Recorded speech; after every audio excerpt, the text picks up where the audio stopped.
алейкум, азиз телесерджелер, студияда мен Лилевиджат Чалышам. Бүгін бөле мәліматлар хаберлер программамызда тақдим етіле. Бүгін Қарасу базар районында Ақмежеттен 37 километр ұзынлықта ресми шекелде Таврида yolunun құруcılığı башланды.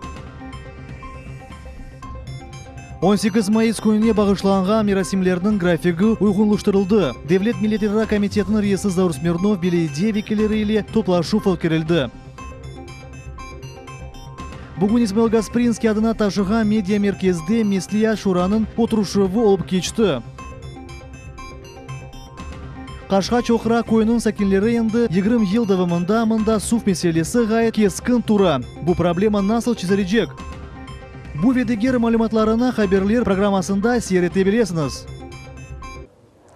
Сабарума шырының меркези қысымда Авентина соқақында почта бөлігі янында патлав яңғырады, деп хабер еті ерлік құтлеви малюмат васталары. Рей Ньюс 24 телеканалының малюматына көре, бір араба зарар көрді, әляк олғанлар ве яраланғанлар ақта малюмат жоқ. Қаза юз берген ерде яңғынжылар ве полис қадимлері чалышалар, февхуледе қазаның себеплері анық олына. Анса агентлігіне хабер еткеніне көре, себеплер чышыт олса біле, шу жүмледен инсанлар өзу япқан патлав тертибатта. Тағықат органларының білдіргеніне көре, почта бөлігі янындаки дурақта тұрған экі араба арасында ерлештірілген тертибат патлады. Қырым Жұмхуреті ве Украинаның сынырында Джанкой Кечув нұқтасында қомшу девлетінің ватандашы қолында өсімліклерінен бұру мілее қаланды. Бұл ақта Қырым Жұмхурет бойынша федераль хавсызлық қызметінің сыныржылар идаресі хабер ете. Аны қолған шәлер шымды экспертизаға йолланылды, бұндан сон қарар қабыл етілежек. В результате проведенных мероприятий из-под пластиковой обшивки дверного проема пограничники извлекли полиэтиленовый сверток с веществом растительного происхождения и деревянную курительную трубку. Все указанные предметы установленным порядком переданы должностным лицам таможенного поста для последующей отправки на экспертизу. По итогам проведенного исследования в отношении гражданина Украины будет приниматься правовое решение. Бүгін Қарасу базар районында Ақмежеттен 37 километр ұзақлықта ресми шекілде Таврида yolunun құруcılığı башланды. Аман 300 километр ұзақлықтаки магистраль yol ярмаданын эссас нұқталарына бағлажақ. Бұл Ақмежет Ақяр ве Қырым көпіродыр. Тантаналы церемонияда Жұмхуретіміздің бірінші шақыслары да штырак етті. Бұл ерден Султания Истакаева. Бүгін Таврида федераль yolunun құруcılığı башланғаны себебінден хатыра таш қойылуының тантаналы мерасимы кечті. Мерасимде Русия Федерациясының нақлие назиры Максим Соколов, Қырым Жұмхуриетінің башы Сергей Аксенов, федераль yol агентлігінің ребері Росавтодор Роман Старовойт ве Қырым Жұмхуриетінің нақлие назиры Анатолий Волков иштирак еттілер. Максим Соколов өз чықышында Қырымда Таврида yolunun құрылы башланғаны Русияның нақлие инфраструктурасы үшін эмиетлі вақия олғаны ақта білдірді. Сроки строительства Тавриды будут сопряжены с темпами строительства Крымского моста, Керченского транспортного перехода. И уже в следующем году первый этап строительства этой дороги до непосредственно столицы республики, города Симферополь, будет завершен и введен в эксплуатацию. И новые две полосы движения будут обеспечивать все транспортные потоки. Ознев бетінде Сергей Аксенов Қырым сәкенлеріні Таврида yolunun құруcılığı башланмасы иле хайырлады ве қайдетті ки құруcılık ішлері федераль ве Жұмхури акимиет идарелерінен даими незаретте болуна. Yolunun құруcılığı бүтін мемлекетіміздің вазифесідір. Шу себептен ішлер yüksek кейфиет иле бежерілеп вақтында эксплуатацияға тапшырылacak. Подрядчики проявляют себя лучшим образом. На самом деле компания высококвалифицированная, имеет необходимый набор специалистов, техники для выполнения подобной задачи. Сформирована рабочая команда из специалистов Минтранса России и специалистов Республики Крым, которая осуществляет контроль постоянный за ходом строительства. Уверен, что мы не подведем всех россиян, не подведем нашего президента и дорогу эту сдадим в срок. Қырымның ең бұйық нақлие лихасы Таврида yolunun құруcılığı, оның ұзынлығы 260 километрны тәшкіл еті. Yolunun esas қиметі сурят 1 сәтте 140 километргеже ола біле.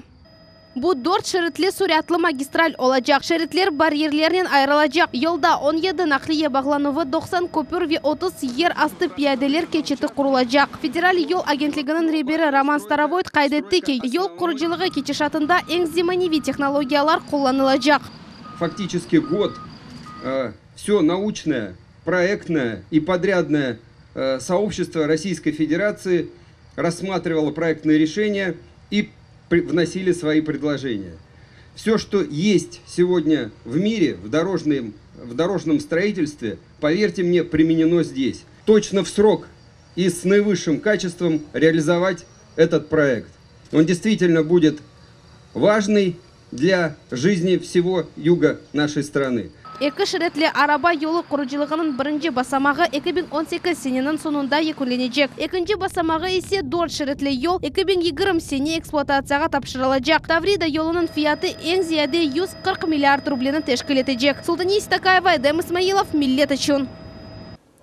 18 майыс күніне бағышланған мерасімлерінің графигі ұйғынлаштырылды. Девлет милитлерара комитетінің рейсі Заур Смирнов беледей векелері елі топлашув өткерді. Топлашувда ичкі саясет, малюмат ве бақ назырлығының, тасыл назырлығының ве ұқу қорыжы органларын векелері болундылар. Қырмыларының насыл тедбірлер ве акциялар беклеген ақында Невбетекелев Хамзна. Адет үзре сабадан башлап Кырым пайтақтында ве Ярымаданын дигер регионларында сүргүнлүктүн курбанларына багышланган мемориал абиделерге гүлчемберлер коюлуу олуп кечежек. Олар саат 11-ге кадар девам этежек. Bundan соң Бакчысарай районунда жерлешкен Сүрень адлы демир жол станциясына зиярет планыштырыла. Матем тедбирлерде Жумхурият акимиет органларынын векилери да иштирак этежеклер. 12 часов на станции Сирень в Бахчисарайском районе пройдет траурное мероприятие, там, где строится мемориальный комплекс, посвященный депортации с участием главы республики, главы Государственного совета, ну и всех желающих, конечно же. Также в этот же день, 18 мая, в час дня во всех мечетях Крыма, в других конфессиональных церквях пройдут молебны. Эрсене кечирилген юрегинде атеш ях адлы акция акшам саат 8-де Ленин адына мейданында кечирилежек. Кырым сакинлери ве мусафирлери сүргүнлүк курбанларынын катырасын анмак үчүн топланачаклар. Память о тех трагических днях, она останется, она будет уроком для того, чтобы никогда в истории Крыма больше это не повторилось. И мы, конечно, говорим, что сегодня в республике созданы все условия для возрождения реабилитированных президентом народов. И мы, конечно, для этого все делаем со стороны правительства, конечно же, будем делать. Топлашывдан соң Милитлерара комитетінің рейсі Заур Смирнов кайдетті ки, билете векилері ile анлашма түзілді. Матем күнінің тәшкілетілігі юксек севейде откерележек. В этот день мы проявляем особую бдительность, все крымчане, для того, чтобы траурные мероприятия проходили именно вот в формате без политики, без запугивания обоюдного, а были именно примером для того, чтобы все крымчане объединялись вокруг исторических вот таких трагических событий, ну и, конечно же, не сопровождались какими-то незаконными эксцессами. Кайдетмек керек кита 2 yıl evvelsi bu матем күнүнө саясий митингlersiz өткөрмек акта карар чыгарылды еді. Bunun bir sırada Kırım татар, Bulgar, Urumlar, Ermeniler ve Almanlar ile bir sırada Kırım'dan sürgün etilgen her bir insanın hatırasını anıla. 2014 senesi barde Rusya Federasyasının prezidenti Vladimir Putin sürgün etilgen Kırım halklarının reabilitatsiyası akta emir imzaladı. Ayşe Şulakova, Alisher Alimov, Millet için. Майсының 13 күні Қырымда ананевей акция чатырдаға көтірілув олып кечежек. Акция Қырым татарлар 1944 сенесі майсының 18 күні сүргін етілгенлігінің 73 елігіна бағышлана. Тедбір Қырым ве қияр мұсылманларының қол тұтывы еле кечіріле. Оның тәшкілятшылары Қырым татар яшлар тәшкілятлары олалар. Әр ел кечірілген тедбір черчевісінде яшлар чатырдаға матем көтірілуіні бежережеклер. Бұдақ Қырымның тымсалерінден бірідір. Иштиракчылар саба саат 8-де Аңғара бұғызында гаи посты янында топланacaklar, yolға саат 9-да чықачаклар. Тәшкілатчылар хатırlatалар, акция девамында тек Қырым татар тымсалері қоланыла біле. Бүгін Исмаил Гаспринский адыны ташыған медиамерkezде Мәслихат шуранын отырушығы олып кешті. Оның кетішатында ағымдаки сене девамында нешір етілеже китаплар ақта қарар алынды. Кечкен елы еді китап нешір етілуф үшін тағыздықлыған еді. Ама бұл ел Мәслихат шуранын бақылығында 43 ир-язма тақдим етілді. Оларының арасында 15 китап сайланды. Олар бірінші Невбетке кірежек. В первую очередь мы решили поддержать литературу, поддержать книги молодых крымско-татарских авторов, которые пишут на своем родном языке, для того, чтобы действительно появлялось больше таких авторов, для того, чтобы их книги знали, знакомились с их творчеством, чтобы такие книги появились в библиотеках, в школах. Затем решили поддержать роман «Баарь» Абдурамана Исы и ряд других произведений уже известных крымско-татарских авторов, а также армянский альманах и произведения эстонцев о колонии эстонской в Крыму, как она возникла на примере Берегового. Шуранын тәркібіне мәдениет, санат, тарих саларының экспертлері ве Қырым татар язычылар бірлігінің азалары көрелер. Тамым олар насыл китаплар оқушылар үшін бірінші невбетте мерақлы олғаныны тайын етілежек. Шуранын тәркібіне Исметзатов да кіре. Оқайт етті ке бүгінгі күнде яш язычылар инкишаф етмесі үшін олдықча тырышмақ керек. Исаз бір комиссион құрылған еді, ол комиссияның азалары көп топланды. Ве жедвелден bu sene 2017 senesinde basılacak kitapların cedveli tüzülgen edi. O cedvelge bizden endi eski yaşlı tanılgan yazıcıların kitapları kirdi ve da yaş istizatların kitapları kirsetilgen edi. Ben o komissiyanın azası olaman ve o komissiyanın azası olarak iştirak ettim bu toplaşmada. Ve içtimai meselelерге keçеміз, Қашқа чоқырақ қойының сәкенлері енді 20 ел девамында мұнда суф meselesi ғайет кескін тұра. Ерлі сәкенлер шикайет етелерге, яқынашма ама içmek үшін суф проблемасы әлі да чезілмей. Вазиетіні мұхбирміз Сабрия Халиляева өгренді. Яна Гончарованың эркуны бір шекілде башлана. Қыз екі пластик шеше алып суф кетірмек ел ала. Яна білдіргеніне көре, оның қорантасы балабан. Абалар қызған соңра суф етішмей. Мы берем 10 бутылок, наливаем и идем 1,5 километра домой. Ну, таким вот способом, сами видите. То есть, 10 бутылок нам может на день хватить. И утром опять возвращаемся сюда. Так же самое 10 бутылок набираем. И обратно 1,5 километра, туда-сюда. Даже 2 километра. 2 километра вот идем. Владимир Солдатченков Нифахаджи о Қашқа чоқырақ койынды 40 жылдан берлі яшамақта. Субның соңғы вақытлары тутум или қолана. Субны жаяв кетірмекнің чаресі жоқ. Нақлие или кетірмек есе балыға туше. В день надо 200 литров, это однозначно. Это самое минимальное. Вот. Пенсия 10 тысяч. Но дело в том, что жалко смотреть на этот огород, на этот сад, который не поливается. Лилия Ведерникова екі кешкіне баланың анасы. Қадын білдіргеніне көре суф кетірмек бек оңайсыз, чүнки автобус көйге қатынамай. Мы живем в 3 километрах от трассы. Я обращалась с этой проблемой письменно, чтобы нам выделили автобус. Автобус выделили, вот мне письменно написали, который проходит по трассе. То есть, а до трассы как нам доходить, это никого не интересует. Непақаджилар ось азбарларында бір шей сачып олмағанындан ғадапланалар. Надежда Трутникова флягалар сатып алды ве ось сойсопларына барып суф кетіре. Я беру воду, у меня у подруги внизу там, они скважину она сделала. Я вот езжу, баклажки вот эти набираю и привожу воды. Пришлось даже вот машину купить себе дешевенькую, чтобы их воду. На чем я, ноги больные, ходить тяжело, хоть привезти воды на чем-то надо. Хорошо, что хоть сама, говорю, езжу на машине. Қарагоз қой шурасының башы Елена Янчукова білдіргеніне көре суф ағлары лехасыны yapmak үшін суф или темин етілуфмен барлары керек. Бұл ерде есе бойле чоқрақлар yok. 2016 сенесі Қырым Жұмқұриет капитал құржылық қызметінің қол тұтуынен суф ағлары кечірілді. Суф құллесі қойылды. Ләкин меркези суф темин любы сәкінлерге кечірілмеді. Чүнки чоқраққа яқын электротреме yok. В марте 2017 года вышло новое постановление Совета министров Республики Крым, в котором этот проект перевооружения скважины 1328 финансирование поставлено на 2018 год. 3 миллиона 350 тысяч необходимо для того, чтобы вода была в селе. Буюк яшлы инсанларның суф ташымаға тақатлары қалмады. Дүкендан суф сатып алмақы сене фақаджылар üçün пек пағалы. Ләкин олар умут етелер ки, яқын вақытта Қашқа чоқырақ койының бір евінде суф олар. Сабрия Халиляева, Энвера Блазис, миллет үшін.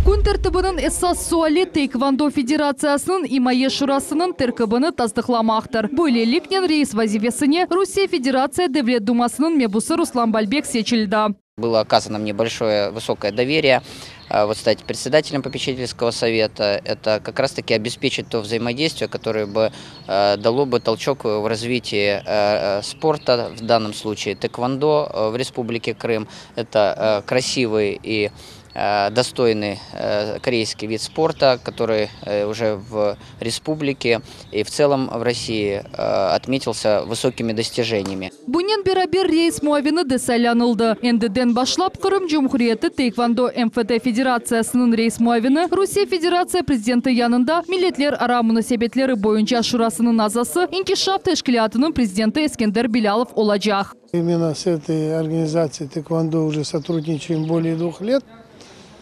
У нас было несколько совместных программ. Именно общественная организация «Инкишаф» общества крымских татар, которую я возглавляю, мы помогали именно им в организации соревнований. Сегодня итог этой нашей совместной работы, они попросили, чтобы я вошел в попечительский совет.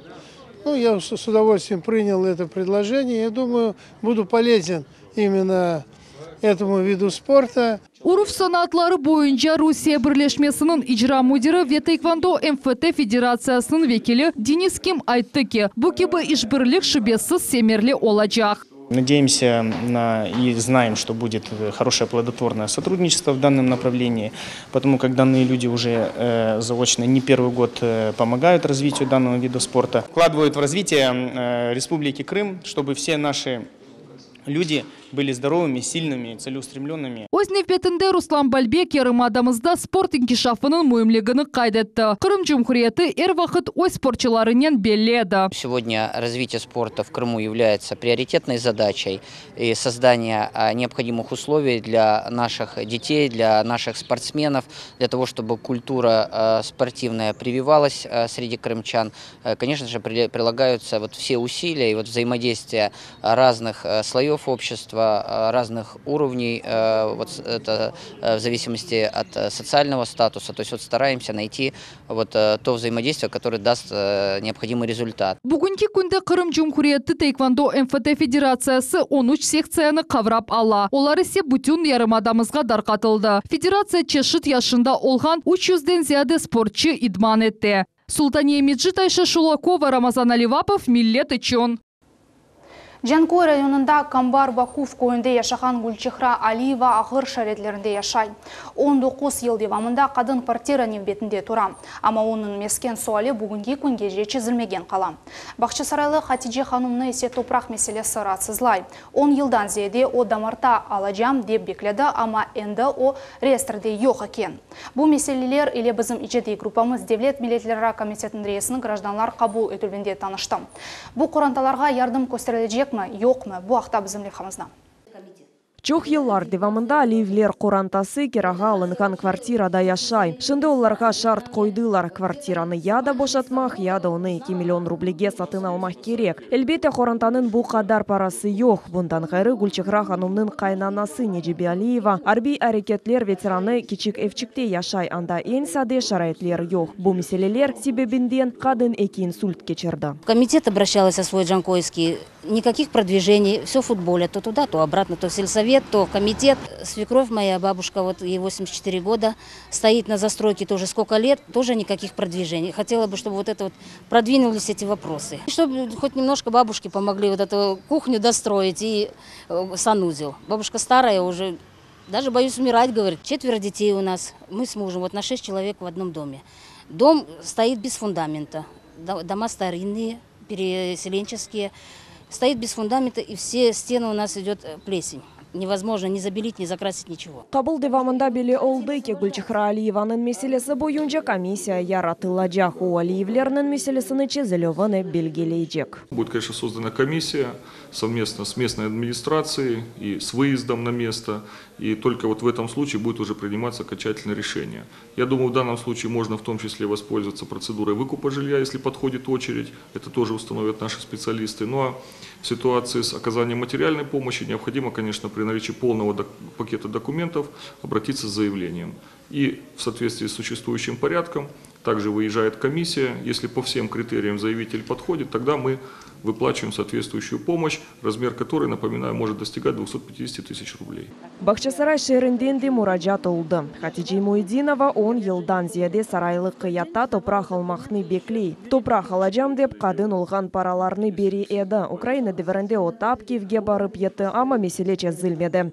Вот взнос первый был большой, и я не могла бросить, потому что денег уже жалко, и поездка, ну любой человек уже вовлекся, жалко денег, жалко, что ты годами бегала. Вот мы так и добегали. Но за то, что мы не смогли последние 100 рублей отдавать вот эти, мы поэтому отказались от одного участка, чтобы это, ну, и деньги больше не собирали. И участок наш ушел. Мы, группа, приехали в Киев, и, значит, нас встречали, по-моему, наверное, генералы, кто-то преграждали путь и говорили, вы что, сюда на пушечное мясо приехали?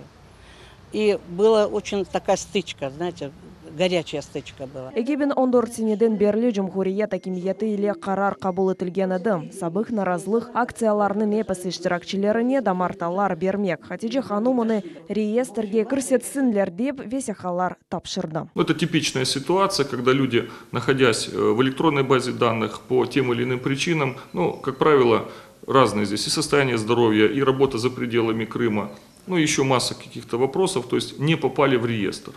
И мы сегодня знаем, что в соответствии с законом реестр уже закрыт, он уже не ведется.